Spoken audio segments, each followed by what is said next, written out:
They called her broken, worthless, a burden no decent man would shoulder. So the good people of Cedar Bluff, Wyoming, did what they thought was kindness. They shipped Clara Danvers off to the loneliest, bitterest cowboy in the territory. A man so deep in his own grief he had forgotten what hope tasted like. It was supposed to be a joke, a cruel arrangement for two people the world had already written off. But here is what those 47 townspeople did not count on. When you take two broken souls and put them together, something unexpected happens. The cracks in one sometimes fit perfectly against the cracks in another, and together they become stronger than either ever was alone.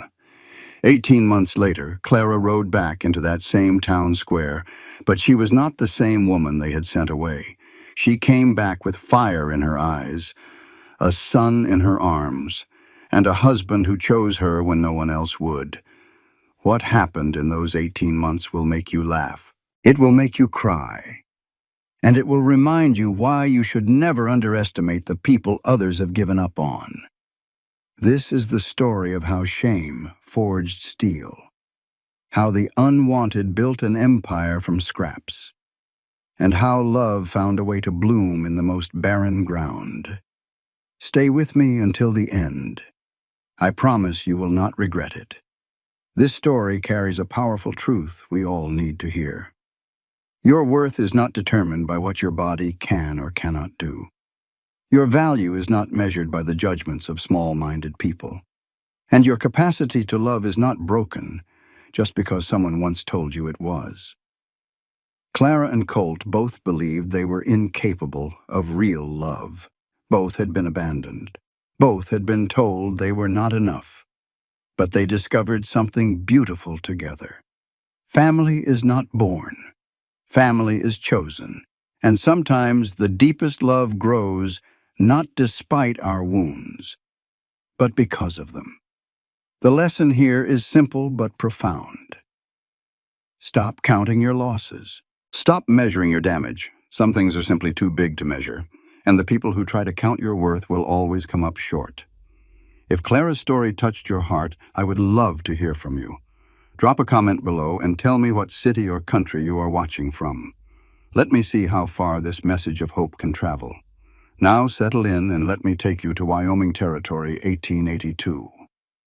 Where a woman the world forgot is about to become unforgettable. 47. Clara Danvers counted them without appearing to count, a skill her father taught her back at Fort Laramie. Assess before you react. Observe before you speak.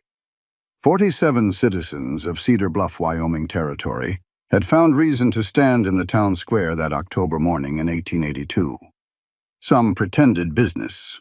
Most did not bother pretending. They had come to watch her leave. Clara stood beside the buckboard wagon with her possessions already loaded. 2 worn dresses, her father's leather medical bag, a quilt her mother stitched before the fever took her, a small wooden box holding letters from a dead husband, and a wedding ring she no longer wore. Wrapped in oilcloth at the bottom of her trunk lay a Colt Navy revolver. Nobody knew about the gun. That was intentional. The October wind cut through her thin shawl. She did not shiver, would not give them the satisfaction. Reverend Josiah Whitmore climbed onto the wagon seat and extended his hand to help her up. His smile carried that particular blend of pity and righteousness that Clara had come to recognize in the months since Dr. Morrison declared her barren. Broken, useless for the one purpose decent society believed women served. "This is a blessing, Clara," Whitmore's voice carried across the square, loud enough for the watchers to hear, a chance to be useful again. Clara kept her eyes on the horizon. Useful. Colt Avery needs help with his ranch. You need a home. The Lord provides. Does the Lord also provide explanations, Reverend, or just arrangements? His smile tightened. Gratitude, Clara. That is what is required now. She climbed onto the wagon without taking his hand. Behind her, a child asked his mother why the lady was going away. The mother shushed him. 2 women whispered behind gloved hands. A man spat in the dirt as Clara passed. 47 faces. She memorized each one. The wagon lurched forward, and Cedar Bluff began to shrink behind them. Clara did not look back. There was nothing in that town worth turning around for anymore. They called this charity, sending the infertile widow to the bitter hermit rancher 20 miles west, solving two problems with one arrangement. The town got rid of its embarrassment. Colt Avery got free labor. Everyone could congratulate themselves on their Christian kindness. Clara knew the truth. This was exile dressed in Sunday clothes. The journey took most of the day, 20 miles of increasingly rough terrain. Dried creek beds that should have held water. Dead cattle with distinctive marks that might mean disease or might mean poison. Clara noted everything. Memorized landmarks, escape routes if she needed them. Whitmore filled the silence with instructions. She would keep house, tend the garden, cook meals. Colt would provide room and board. She was to maintain absolute propriety. The arrangement was indefinite. Colt has been difficult since Rebecca passed. Whitmore said it casually. Does not come to town. Does not attend services. Some say he has lost his faith. And what do you say, Reverend? I say he has lost his way. Perhaps a woman's presence will remind him of God's grace. Clara thought perhaps you just needed somewhere to put me. She did not say it aloud. The Avery Ranch appeared through the afternoon light like a monument to neglect. The main house listed slightly to one side. The barn showed gaps where shingles had blown away. Fences leaned at angles that defied gravity. What had once been a garden was now a tangle of weeds and dead growth. This was her new home, this ruin in the middle of nowhere. Whitmore pulled the wagon to a stop. Nobody came to greet them. Clara climbed down without assistance and walked around the house looking for signs of life. She found Colt Avery behind the barn, digging. He was burying a horse. Not a fresh death, judging by the smell, but he was only now getting to it. He did not look up when Whitmore called his name. Mr. Avery. Whitmore's voice carried false cheer. We have arrived. The man kept digging. Dirt flew. Muscles moved under a sweat-stained shirt. He was tall, lean in the way of someone who forgot to eat regularly. Dark hair passed his collar. A beard that suggested he had stopped caring what mirrors showed him. Mr. Avery, this is... I know who she is. He drove the shovel into the dirt and leaned on it. Finally looked at them. Gray eyes, empty as old wells. Get her things inside. Room is upstairs. Room is... I will be in when I am done. Whitmore left within the hour, eager to escape before dark, eager to be free of his Christian duty. He did not say goodbye to Clara. Just climbed onto the wagon and drove away without looking back. Clara stood alone in the yard, watching Colt return to his work. The shovel rose and fell, rose and fell. She could wait for him, or she could start making this place livable. She chose the latter. The house smelled of old smoke and older loneliness. The kitchen was functional, but barely. One cast-iron skillet, minimal supplies. The main room held a cold fireplace and a single armchair.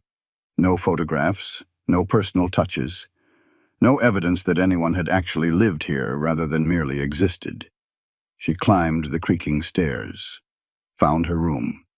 Small, clean, empty. At the end of the hall, a door stood closed. She tried the handle. Locked. That night, Clara managed coffee and heated beans from what little she could find. Colt came in after dark, muddy, exhausted. He stopped when he saw the food on the table. Rules. He did not sit. Dawn breakfast, dusk dinner. Do not bother with noon. I am not here. Do not go in the room at the end of the hall. Do not ask questions you do not need answers to. And the garden. Something flickered across his face. Pain, maybe. Memory. Leave it. It is overgrown. Come spring it could... Leave it. He took his plate and ate standing at the window. Back to her. Clara ate alone at the table, listening to the silence of a house that had forgotten how to hold voices. Later that night she unpacked her things, spread her mother's quilt on the bed, opened her father's medical bag and checked each bottle and instrument. These were her weapons now. Through the thin walls, she heard Colt moving around downstairs. She crept to the top of the stairs and looked. He had made a pallet on the floor near the cold fireplace. He did not sleep in a bedroom. He slept like a man expecting attack, or a man who did not believe he deserved comfort.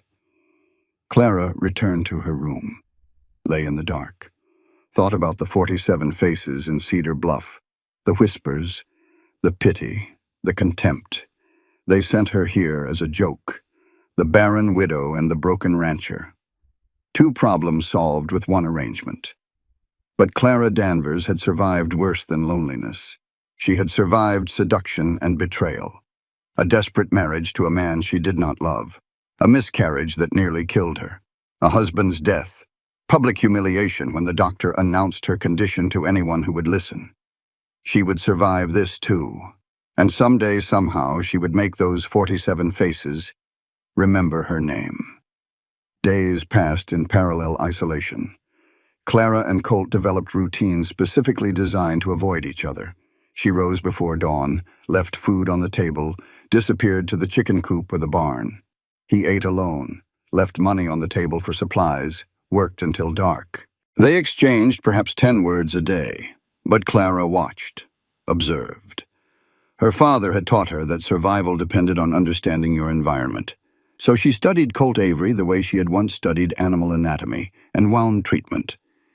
Every morning he checked the horizon, facing east, toward Cedar Bluff, watching for something, or making sure something was not coming. He never entered the locked room at the end of the hall. He talked to the horses in low murmurs but rarely spoke to her. At night she heard him through the thin walls. Nightmares. Words she could not make out. Sounds that spoke of violence and regret. This was not a grieving widower. This was something else entirely. On the 9th day, Clara was mucking out the chicken coop when she heard sounds from the barn. Distressed, whinnying, a horse in pain. She grabbed her father's medical bag and ran. The mare was in labor, a beautiful animal with a chestnut coat now dark with sweat. Clara could see immediately that something was wrong. The foal was positioned badly. Without help, both would die. She did not hesitate. Rolled up her sleeves, spoke softly to the terrified animal. "Easy, girl. Easy. I know. She had done this before, at Fort Laramie with her father guiding her hands. The principles were the same whether you were saving a horse or a human. Assess the problem. Find the obstruction. Fix what you can fix. Clara knelt in the straw, reached inside the mare, found the twisted leg blocking the birth. The mare screamed and thrashed. Blood and fluids soaked Clara's dress. Sweat ran into her eyes. She found the leg, turned it, pulled. The foal slid free, wet and motionless. Clara cleared its nose, rubbed its chest, blew into its nostrils the way her father had taught her. Nothing. Again. The foal coughed, shuddered, drew its first breath. Clara sat back on her heels, trembling with exhaustion and relief. She watched the foal struggle to stand on wobbly legs, watched it find its mother, and begin to nurse. "Who taught you that?" She spun, her hand going to where her gun would be if she had worn it to the barn. Colt stood in the doorway, silhouetted against the dying light. She had no idea how long he had been watching. "My father, he was a veterinarian before he became a surgeon. Said the principles were the same. The principles. You save what you can. You let go what you cannot. You do not stop trying until you know the difference." Colt looked at the foal, then at the mare. Something shifted in his expression. Just slightly. That horse was Rebecca's. "I meant to let it die with the others. Then I apologize for interfering." "No," he said it quietly, almost to himself. "No, I do not think you do." He left without another word. But the next morning, Clara found fresh hay in the mare's stall, and grain she knew had not been there before. Later that week, Clara walked to the creek to fetch water and found someone already there, An older man, native, sitting by the water with a fishing line. He did not look up when she approached, but he knew she was there. "The cowboy knows I am here." Clara kept her hand near her pistol. "I did not say otherwise. You were thinking it." Now he looked at her, old eyes in a weathered face. "You were thinking, who is this Indian on Colt's land, and should I be afraid?" "Should I be? No. But you should be afraid of the water. It will be gone in 2 months, maybe 3. His name was Two Horses, Arapaho. He lived alone on the edge of Colt's land with Colt's unspoken permission. He had been there longer than Colt, longer than any white settler in the valley. He told Clara about the drought, worse than Colt realized or admitted. Colt's land had the only spring-fed water source in the valley. That made it valuable, dangerously valuable. Men have killed for less than water in a dry year. Clara asked about Colt. How long has he been like this? Like what? Dead inside. Two Horses was quiet for a long while. 3 winters. Since the woman left. Left. I thought people think many things. Most of them are easier than truth. He would not say more. But the word lodged in Clara's mind. Left. Not died. Left. That evening, Clara made a decision.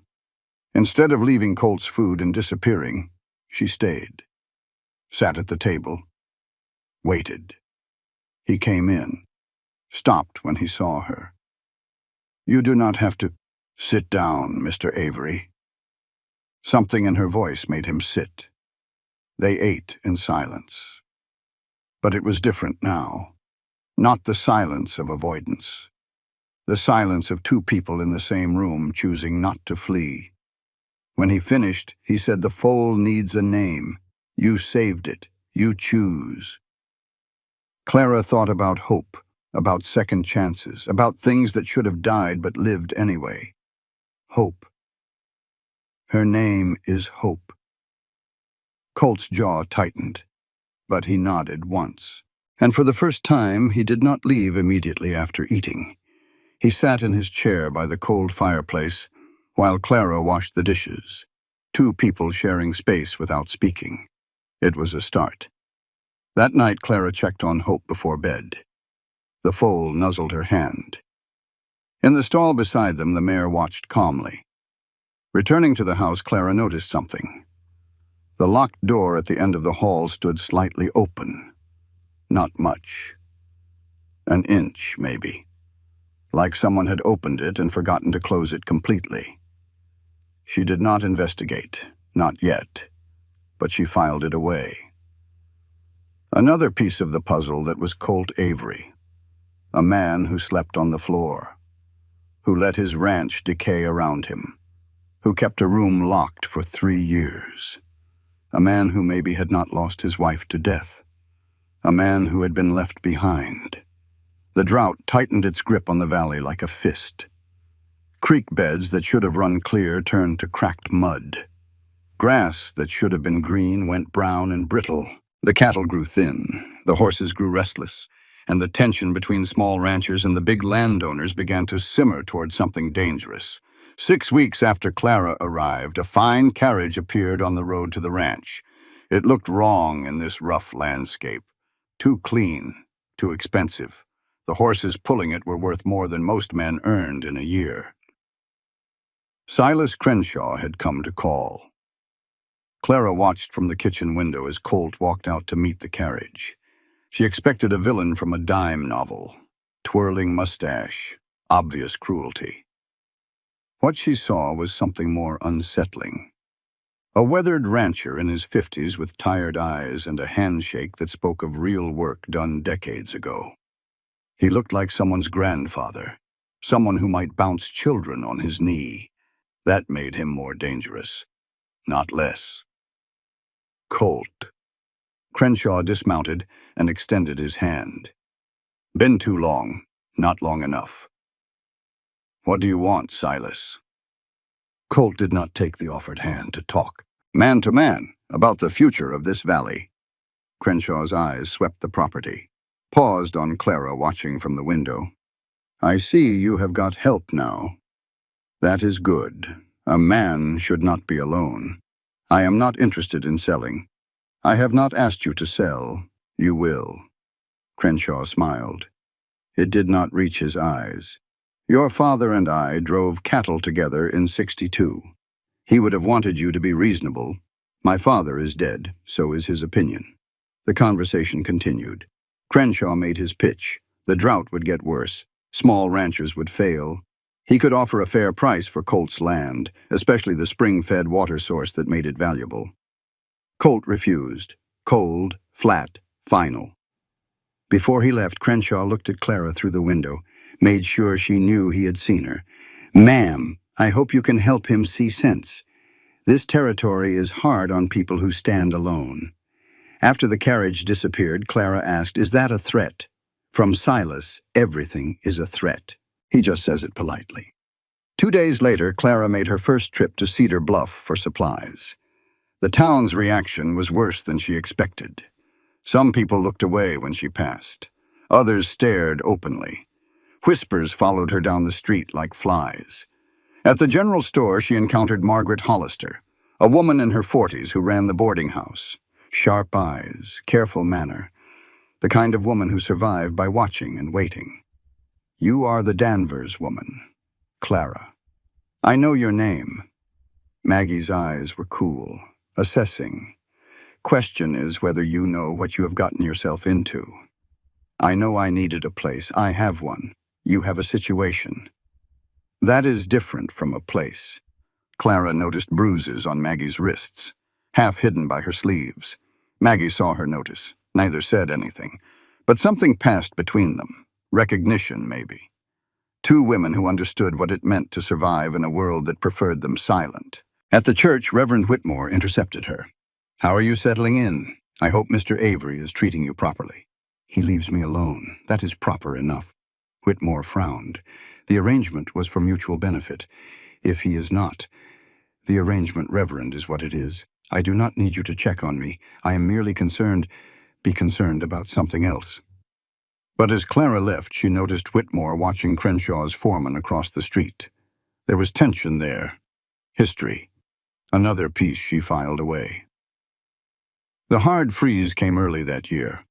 Clara and Colt worked together for the first time, not by choice but by necessity, trying to save the cattle from the killing cold. They failed. Dawn revealed 12 dark shapes in the white snow, motionless, frozen where they stood. Colt stared at them, silent. "I should have brought them in sooner." His voice was rough. "You could not have known. I should have known. I have been—" He stopped. Whatever he meant to say, he swallowed it. They spent the day together, dragging carcasses, butchering what meat they could save, burning the rest. They did not talk, but they worked side by side, handing each other tools without asking, moving in coordination like they had done it for years. That evening, Clara sought out 2 horses, found him at his small camp on the edge of Colt's land. "I need information about Crenshaw." "You want to know about the Cowboy?" 2 horses poked his fire. "I want to know about Crenshaw." Same question, different door. He looked at her. "Crenshaw wants the water, wants the land. Has wanted it since before the woman left." Clara went still. "You said that before." "Left. Everyone in town says she died. Everyone in town says what Colt told them. Does not make it true. What is the truth?" 2 Horses was quiet for a long moment. Rebecca did not die. She took the child and went with another man. Cattle buyer from back east. Promised her things Colt could not give. Things. A life that was not empty. Words that were not silences. Everything Clara thought she understood shifted. "Why are you telling me this?" "Because you look at him the way someone looks at a wounded animal. You are trying to decide if it can be saved. You should know what kind of wound you are dealing with, and what kind is it? The kind a man gives himself, the kind that does not heal because he will not let it." Clara returned to the ranch as the sun was setting. Found Colt sitting on the porch despite the cold, staring at nothing. She sat beside him, did not speak, did not try to comfort, just sat. After a long time, Colt said 12. I know. I am tired of counting what I have lost. Then stop counting. He looked at her, really looked, for the first time since she had arrived. I do not know how. Clara did not have an answer, but she stayed beside him until the stars came out. Two broken people sitting in the cold, not speaking, not touching, just existing in the same space. It was more than either of them had allowed themselves in a very long time. That night, Colt did not sleep on the floor. He sat in the armchair all night. And when Clara came down at dawn, he was still there, watching her descend the stairs with an expression she could not read. Something had changed. She did not know yet whether that change would save them or destroy them both. The dynamic between them shifted like ice breaking up in spring. Colt still did not speak much, but he no longer avoided Clara. They shared meals at the same table, worked in proximity without the careful distance that had marked their first weeks. The silence became something else. Not emptiness. Presence. And that terrified Clara more than loneliness ever had. She caught herself watching him one morning, through the kitchen window as he repaired a fence, the way he moved, competent, strong, broken in ways that did not show on the surface. Stop it, she told herself. You know what you're doing. But she did know. She had done it before with Thomas, the careful performance of care. The words that sounded right but meant nothing. She had married a good man and let him die thinking she loved him, when the truth was far more complicated. She could not do that again. She would not. So Clara pulled back, became more businesslike, more distant. Protection dressed as propriety. Colt noticed but did not understand. The confusion in his eyes when she stopped sitting with him after dinner. The way his jaw tightened when she answered in single words. She was hurting him. She knew that. Better to hurt him now than destroy him later. The blizzard came in late December. Trapped them inside for 3 days. No escape, no distance. Just two people and the howling wind. On the second night, Colt produced a bottle of whiskey. Christmas was 2 weeks ago. Clara looked up from her mending. I noticed. I did not think to say anything. Should have. You do not owe me holidays. No, but I owe you honesty. He poured 2 glasses, handed her one. You know about Rebecca. Clara's needle stopped. 2 horses told me. I was not going to. I know you were not. That is why I am telling you myself. What followed was the first real conversation between them. Colt talked about meeting Rebecca. How he thought he had finally outrun his years as a Texas Ranger. The things he had seen, the violence he had witnessed and sometimes participated in. A massacre of a Comanche village that still haunted his nightmares. Rebecca was supposed to be his fresh start. A new life. A chance to be someone other than a man who knew how to kill. She grew distant, complained about his silences, his nightmares, the way he would disappear inside himself for days at a time. Then she met Harlan Shaw, a cattle buyer, wealthy, charming. Everything Colt was not. She told me she was taking Rose and leaving. Colt stared into his glass. I just let her go. You did not fight for them. I did not know how. He looked at Clara. She was right about me. I do not know how to be what people need. I tried with her, tried to be present, tried to be enough, was not. Maybe she was not trying either. She was. For years she was. I just could not meet her there. The whiskey burned warm in Clara's throat. She should stop here, should maintain the distance she had worked so hard to build. Instead, she heard herself speak. The baby was not Thomas's. Colt went still. Clara told him everything. The officer at Fort Laramie who seduced her when she was 18. Captain Marcus Whitfield. Married. Charming. He promised things he never intended to deliver. When Clara discovered she was pregnant, he refused to acknowledge her. Thomas Danvers was a lieutenant who had loved Clara from afar. When he learned of her situation, he offered to marry her, claim the child as his own, save her from ruin. She accepted, not from love, from desperation. I lost the baby during a raid on the fort. Clara's voice was steady. She had learned to tell this story without breaking. Fell from a horse while we were fleeing. Thomas died 6 months later in a skirmish. Never knew the truth. Did you care about him at all? Clara stared at the amber liquid in her glass. The question she had been asking herself for years. I do not know. I think I performed caring so well I could not tell the difference.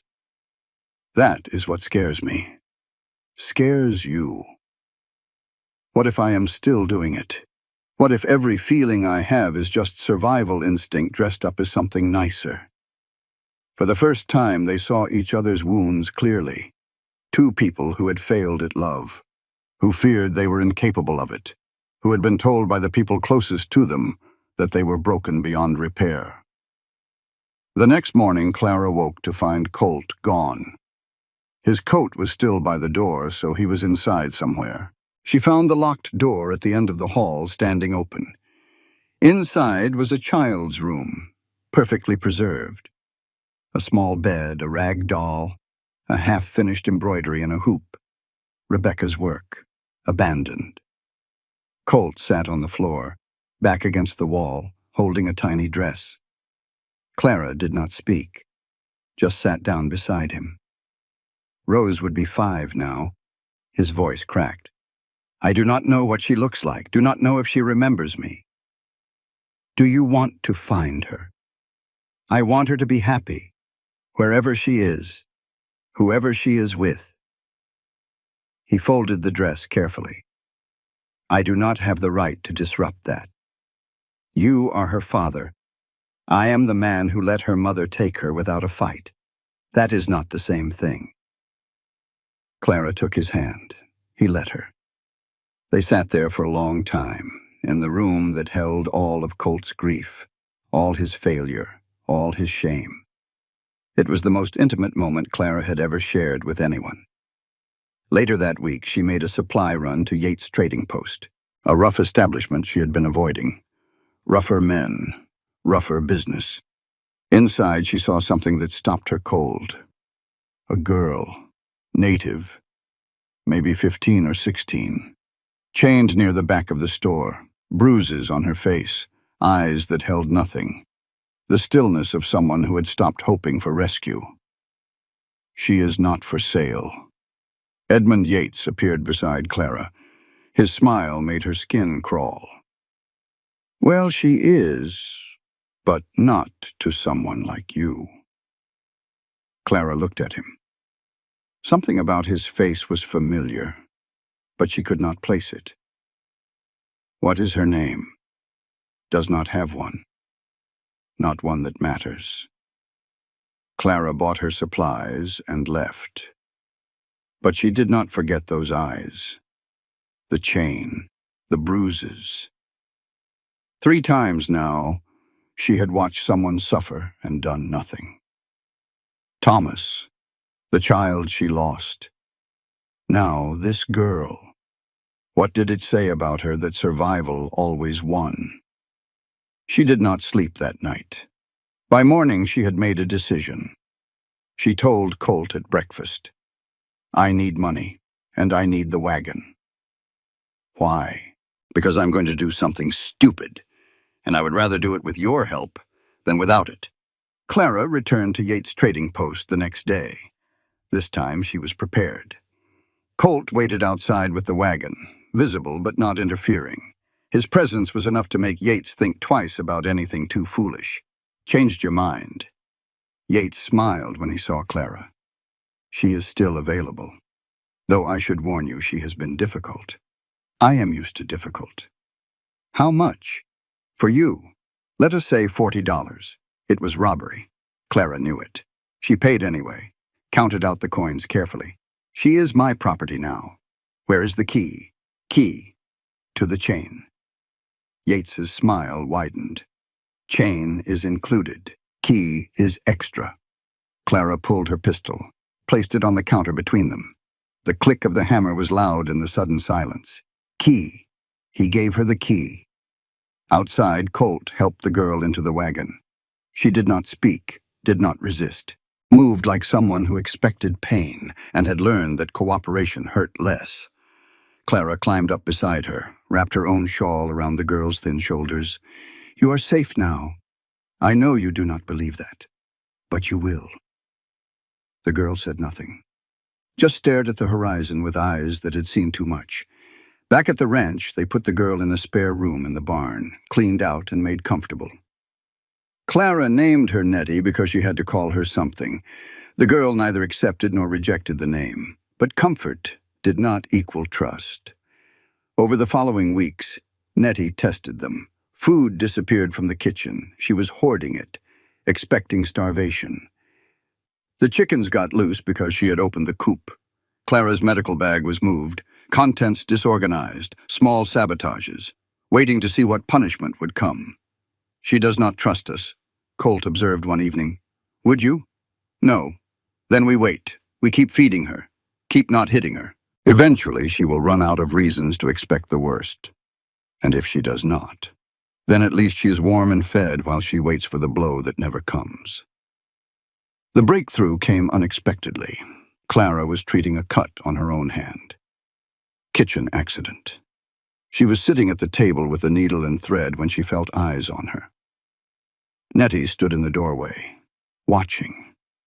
"Do you want to learn?" Clara held up the needle.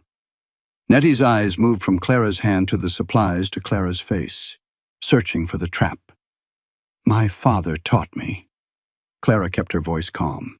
"His father taught him. Good skill to have." Still, Nettie did not move. Clara went back to her work, narrating quietly. "Clean first, always. Infection kills more than injury. Then you assess the damage." She did not notice when Nettie crossed the room, only when a small hand reached for the thread. "Show me." 2 weeks later, Clara noticed changes in Nettie's body. Morning sickness, weight gain in specific places, tenderness she tried to hide. Clara did not ask, just waited. Finally, Nettie told her, not in words, by placing Clara's hand on her belly. "How long?" Nettie held up 4 fingers, then 5 months, a nod. The men at the trading post. Something in Nettie's eyes went flat. She nodded again. Clara pulled her into an embrace. Nettie stiffened, then collapsed against her, shaking with silent sobs. That night, Clara told Colt, "If the town finds out, they will not. If they do, Clara, they will take her. Or worse. Then we make sure they do not find out. How? We keep her hidden until the baby comes. Then we figure out the next step." Colt studied her for a long moment. "You know this could destroy us both. Everything we have built here." "I know. Then why?" Clara thought about the girl in the chain, about Thomas who saved her when no one else would, about her own lost child who never had a chance. "Because someone did it for me once, and I could not save him. But maybe I can save her." 2 horses arrived the next day with supplies, herbs for pregnancy. Knowledge passed down through generations of healers. "The girl is Shoshone, northern band, mostly gone now." He looked at Clara. "You are taking a risk." "I know. Good. Risks taken blind get people killed. Risks taken open-eyed sometimes save them." That night, Clara was organizing the receipt from Yates, trying to keep records in case anyone questioned the purchase. She looked at the signature, the handwriting, and her blood went cold. She had seen that handwriting before, on letters that arrived at Fort Laramie, addressed to Captain Marcus Whitfield. Edmund Yates was Whitfield's brother, the man who had ruined Clara's life, the man who had seduced her and abandoned her. His brother owned the trading post. His brother had kept Nettie in chains. Clara sat very still for a long time. Then she added this information to the file she was building in her mind. Another weapon, another piece of evidence, Another connection between the cruelty of her past and the cruelty of her present. Someday she would use it, but not yet. Not until she was ready. The baby grew inside Nettie. Spring crept toward the valley, and Clara began to understand that the life she was building here was worth fighting for, whatever that fight might cost. Spring should have brought relief. Instead, it brought escalation. The drought had not broken. Crenshaw's desperation had grown. His tactics shifted from persuasion to pressure. Colt's cattle were found on Crenshaw's land. Strayed through cut fences, ransom demanded. Supplies from town became harder to get. Merchants claimed shortages that did not exist. 2 horses was attacked on the road to his camp, beaten, left for dead. He survived but barely. It will get worse. 2 horses spoke from his recovery bed in the barn. He wants you to break, to sell. When you do not, he will try to take. Let him try. Words cowboy. Easy to say. Hard to live. Clara began digging into Crenshaw's business, using trips to town as cover. Maggie Hollister finally trusted her enough to share what she knew. Yates operates without proper territorial license. Maggie's voice was low. He has been trafficking in captive natives, highly illegal even by territorial standards. Why did you not tell someone? Maggie's laugh was bitter. Tell who? The sheriff is in Crenshaw's pocket, the territorial marshal is 300 miles away, and I am a widow with no proof. You have proof now. Maggie produced a ledger, stolen from Crenshaw's office during a party she had catered. Names, dates, amounts. Everything he has paid Yates. Everything Yates has paid him. Clara took the ledger. This could put them both in prison. Could. If you can get it to someone who matters. June came hot and dry. Nettie went into labor 2 weeks early. Clara delivered the baby with 2 horses assisting. His knowledge of traditional birth practices filled the gaps in her training. Colt stood guard outside with his rifle, ready for anything. 12 hours. Complications that made Clara's hands shake. A moment when she thought she would lose them both. Then a boy's cry split the air. Nettie looked at her son. Clara watched Nettie's face, searching for rejection, for the trauma the child represented. What she saw was more complicated. Love, pain, fear, wonder, all at once. Healthy, Clara said. Strong, like his mother. Nettie touched the baby's face. Tears fell. I do not know how to love what they gave me. You do not have to know how. You just have to try. 2 weeks after the birth, Nettie made her decision. She had been caring for the baby, nursing him, holding him through the night. But Clara had seen her watching the horizon. Restless. There are Shoshone North, survivors, 2 horses knows where. Clara nodded. She had known this was coming. If I go, I cannot take him. The journey is too hard. He's too small. And Nettie's voice broke. Every time I look at him, I see them. What they did, I love him and I hate what he came from. Is that wrong? No. That is human. Will you keep him? Clara's heart stopped. Nettie, that is a decision you cannot... I have decided. Nettie looked at her with eyes far older than 15. You saved me. Saved him. You will love him without seeing ghosts. I cannot do that. Not yet. Maybe not ever.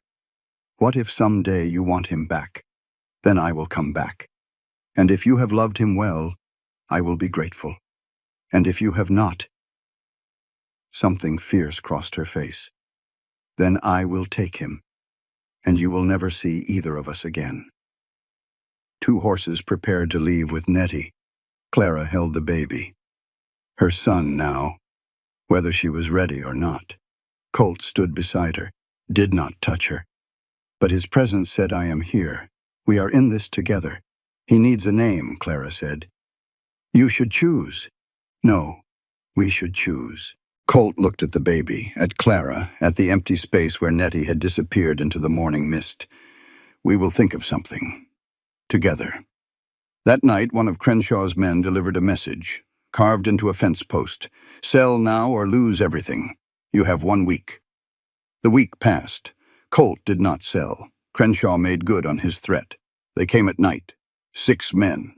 They burned the hay barn, shot 2 horses, killed Hope, the foal Clara had saved, slit her throat and left her in her stall.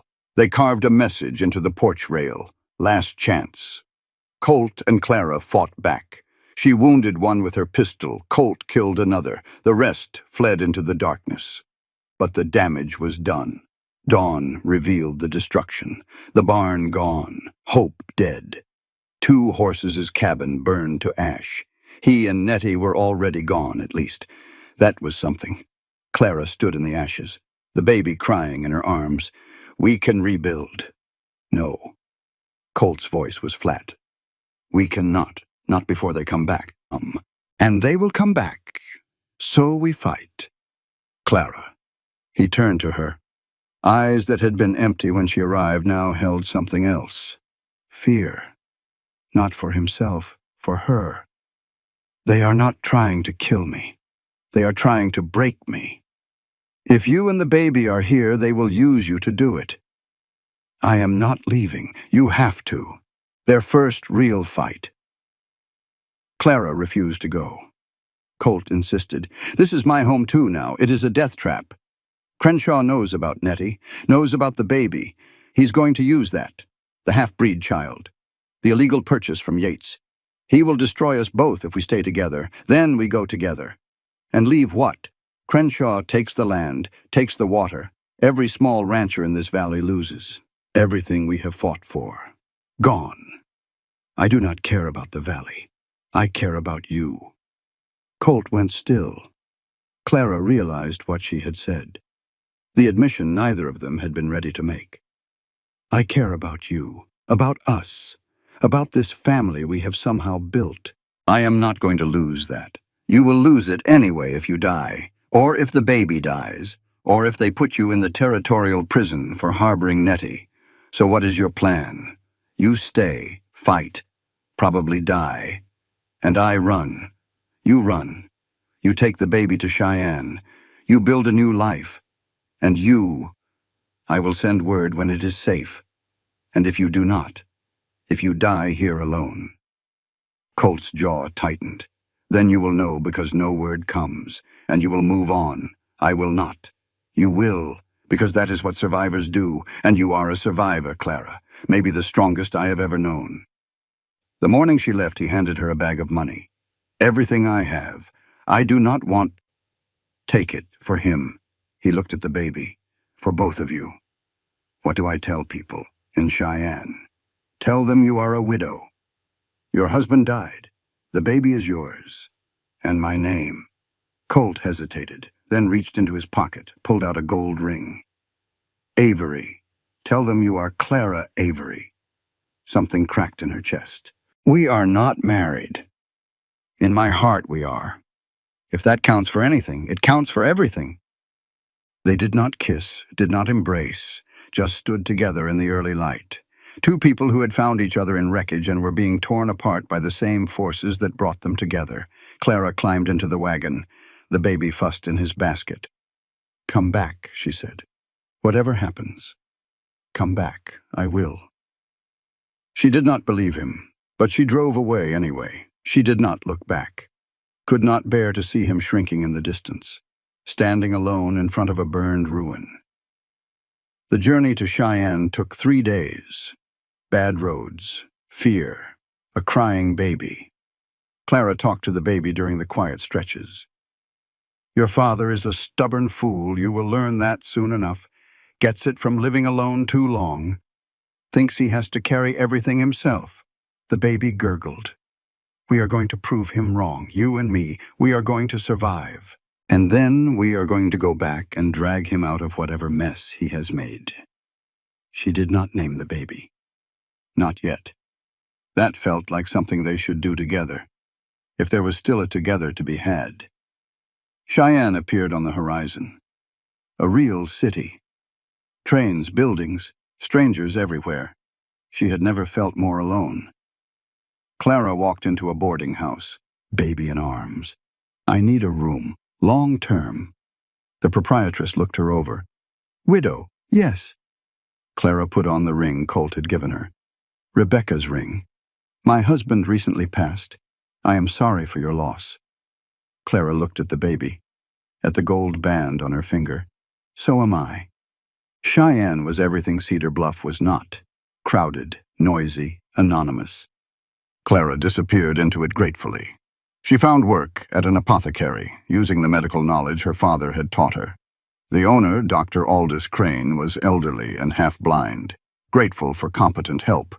She rented a small room, cared for the baby, waited for word from Colt. None came. 3 weeks? 4? 5? She told herself no news was good news. Told herself Colt was simply being careful, waiting until it was safe to write. She did not believe herself. But she kept working, kept the baby fed, kept putting one foot in front of the other. Because that was what survivors did. A complication arose. George Hartley, a railroad clerk. He began courting Clara. He was everything Colt was not. Cheerful, talkative, stable. He brought flowers, brought small toys for the baby, offered respectable security. "You should not be alone, Mrs. Avery. A woman with a child needs—" "I know what I need, Mr. Hartley. George. Please. George." She softened slightly. He was kind, truly kind. "I appreciate your attention, but I am not ready. Your husband is gone, but not forgotten.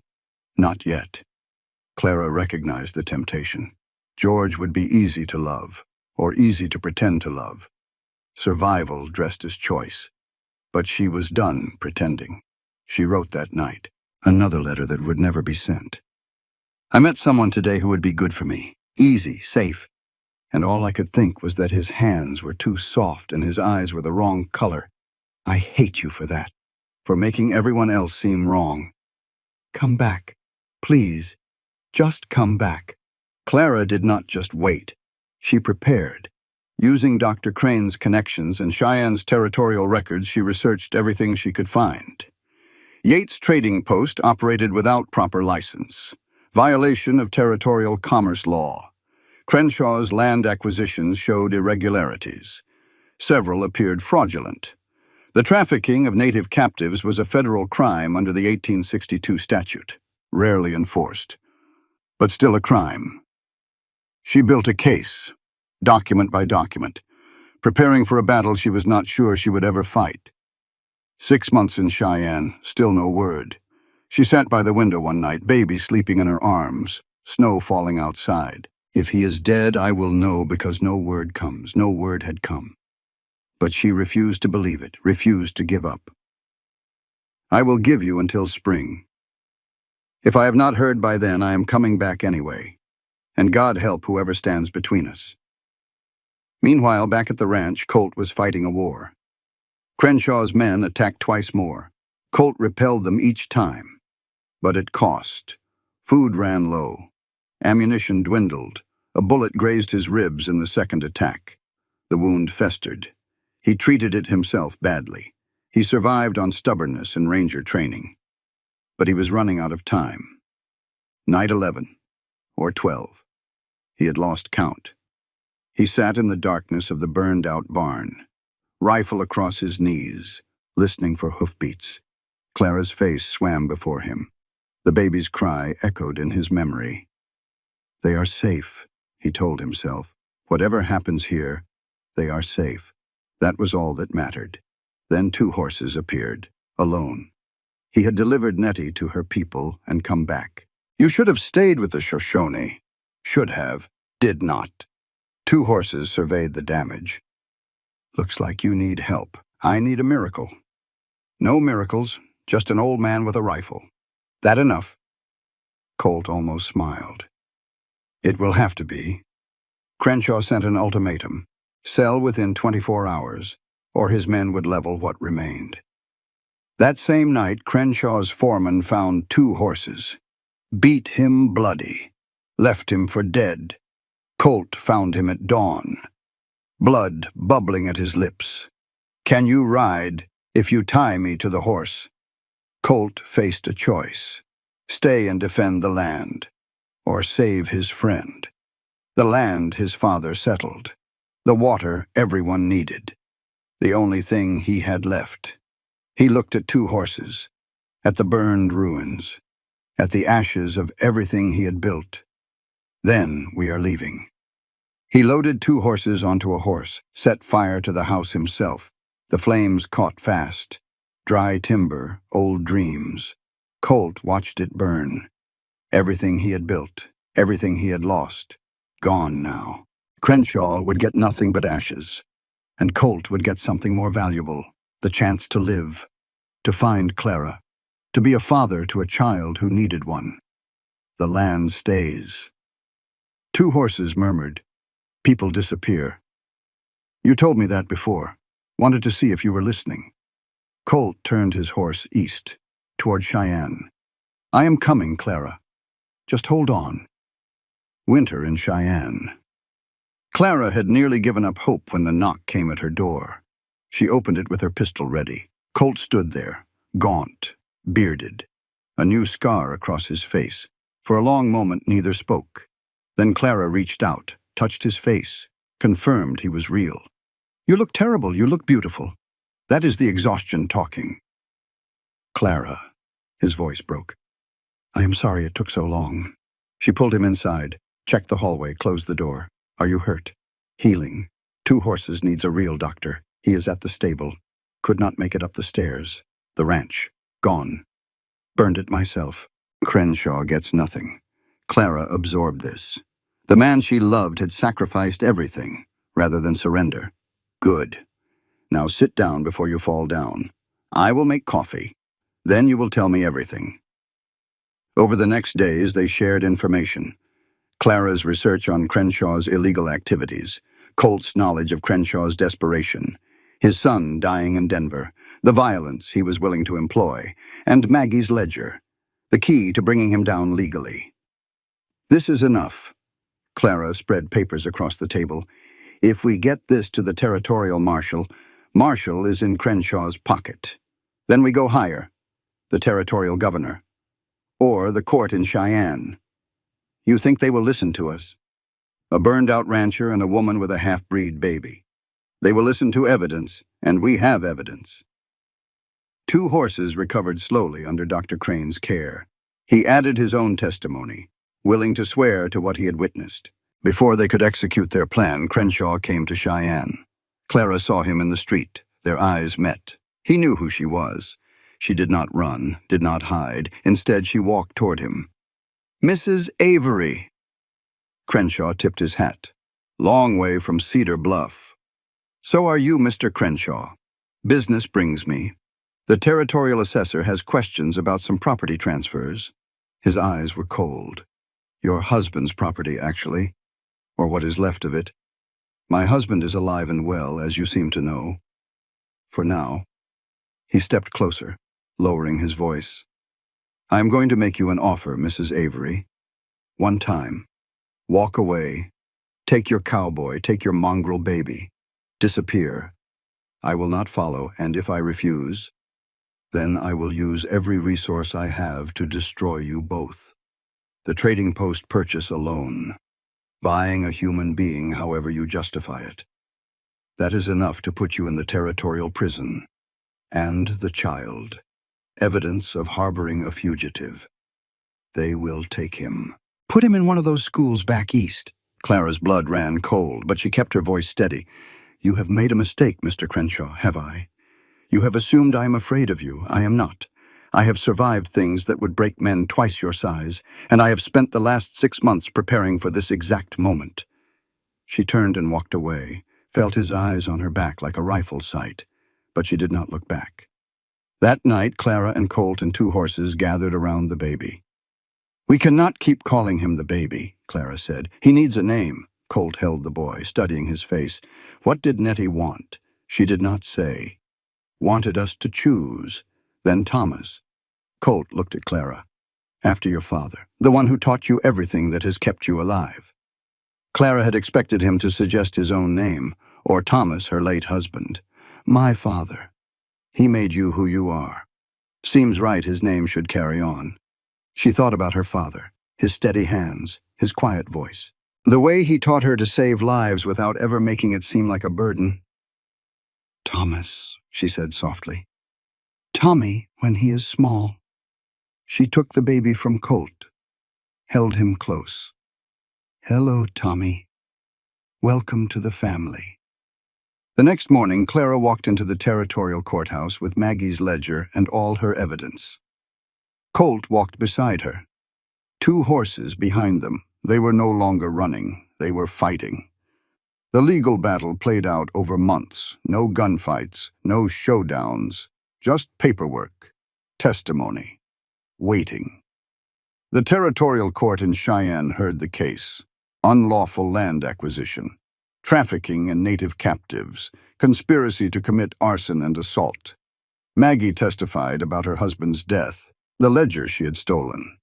2 horses gave testimony about the attacks, his treatment by Crenshaw's men. Clara presented documentation of Yates's illegal operation. Then the twist. Reverend Whitmore appeared. He had traveled from Cedar Bluff, not to support Crenshaw, to testify against him. Why are you here, Reverend? The judge asked. Whitmore looked older, smaller. Because I was wrong, Your Honor. Wrong about Mrs. Avery. Wrong about what Christian charity means, and wrong about the kind of man I was helping by looking the other way. You are aware your testimony implicates yourself. Yes, sir. I am. I have made peace with that. Whitmore revealed how Crenshaw had manipulated the town, used Whitmore's charitable arrangements to remove inconvenient people, bribed local officials. Crenshaw was convicted of land fraud and trafficking-related charges, sentenced to 8 years in the Wyoming Territorial Prison at Laramie. Yates received 5 years for operating without license and trafficking charges. As they led Crenshaw away, he caught Clara's eye. This is not over. Yes, she said. It is. Victory did not come free. 2 horses' injuries had taken their toll. In the weeks after the trial, he faded. Clara sat beside his bed. He had refused the hospital. You could recover, if you let the doctors. I have seen enough of white medicine. No offense, little doctor. None taken. He was quiet for a while. Tell the cowboy something for me. Tell him yourself. He is in the other room. No, this is for you to deliver. After. 2 horses died on a Tuesday morning, peacefully, Clara holding one hand, Colt the other. His last words were for Colt. Do not let her leave again. They buried him in the Cheyenne cemetery with an Arapaho ceremony 2 horses had taught them. Imperfect. They were not his people, did not know all the words, but they tried. Spring came. Clara and Colt and Tommy returned to Cedar Bluff. The town had changed. Some faces gone, some new ones arrived. News of Crenshaw's conviction had spread. Clara walked into the town square, same place she had stood 18 months before. She counted without meaning to. 32 people this time, fewer than before. Some looked away. Some stared. A few nodded. Maggie, the blacksmith, the woman who ran the general store. Something like respect. Colt walked beside her, Tommy in his arms. You want to say something to them? No. Clara kept walking. I am done speaking for their benefit. They passed through town without stopping, headed west, toward the land that was still legally Colt's, even burned, even damaged. 6 months later, the ranch was being rebuilt, slowly, by hand. The house was small but solid. The barn stood again. Clara worked in the garden, new soil, new seeds, a future she was planting. Tommy now walking badly toddled toward Colt returning from the far pasture. He is getting faster, Colt observed, scooping up the boy. He is getting into everything, like his mother. Clara smiled. A rider approached. They both tensed. Old habits, but it was only Maggie. Come to visit. She had opened a new boarding house with money from Crenshaw's seized assets. The town is different now, Maggie said over coffee. Not good exactly, but different. People are talking about what happened, about what they let happen. Does it matter? Probably not. But it is a start. That evening, Clara and Colt sat on their new porch, watching the sun set over the valley. Rebecca came back. Clara went still. Last year, while you were in Cheyenne, she came to the ranch. Wanted to. I do not know what she wanted. What did you tell her? Colt was quiet for a long moment. I told her I already had a family. Clara processed this. All the questions she could ask, all the jealousy she could feel. What she actually felt was peace. What did she say? She said she was glad, that I deserved to be happy. He paused. She was with Rose. Rose is 8 now. Does not remember me. Does that hurt? Yes. He took her hand. But it does not break me anymore. That is your doing. I did not do anything. You stayed, I left, and came back. That is the staying that counts. Tommy appeared in the doorway, demanding attention. Clara picked him up, settled him on her lap. The church bell in Cedar Bluff rang, distant, carried on the wind. What do you think they are marking? Colt asked. Does it matter? No, just curious. Clara looked at the man beside her, the child in her arms, the land around them, scarred but healing. I used to count everything, people at my trial, days without letters, things I had lost. I thought if I counted carefully enough, I could keep track of the damage. And now I have stopped counting. She leaned into him. Some things are too big to measure. They sent her away as a joke, the infertile widow, shipped off to the bitter hermit as a solution to 2 problems. They expected her to disappear, to fail, to confirm everything they believed about broken people and their limited worth. Instead, she came back with a son in her arms, and a husband who chose her. She came back having survived things that would have destroyed lesser souls. She came back and looked them in the eye, and did not flinch. Clara Avery did not need Cedar Bluff's approval, did not need their apology or their admiration. She only needed what she had found, a man who saw her whole, a child who needed her, a home she built from ashes and determination. The rest was just noise. And the noise finally had stopped. This content was carefully researched, developed and manually edited by our team to deliver meaningful stories with valuable life lessons. Every narrative is crafted to entertain, inspire, and empower our audience. We believe that great stories can change lives, and we are committed to bringing you content that matters. Thank you for being part of our community.